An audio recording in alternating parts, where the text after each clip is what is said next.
Op een bepaald moment komen die mensen dus bij ons en die zitten eigenlijk een beetje met hun handen in hun haar van hoe gaan we dat doen. Hè? En er waren ook al bakkers die zeiden van ja, dat lijkt me niet mogelijk, hè, zulke dingen, een monument maken en eetbaar. En ze zijn dan hier bij mij gekomen en ik zeg ja, maar ik zit wel een beetje op uw golflengte als kunstenaar. Ik zeg niet dat ik een kunstenaar ben, maar we zijn wel een beetje kunstzinnig als bakker, als patissier. Hè.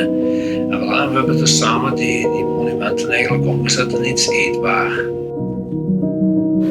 En op deze manier wordt er natuurlijk op een aangename manier en regelmatig herdacht.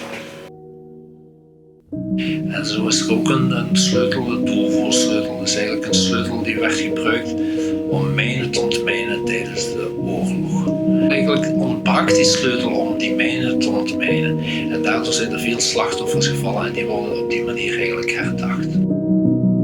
De RAF-crashtaart is eigenlijk ontworpen om te herdenken dat in Genk in 1940 een bommenwerper is neergestort midden in het natuurgebied Kattenvenne.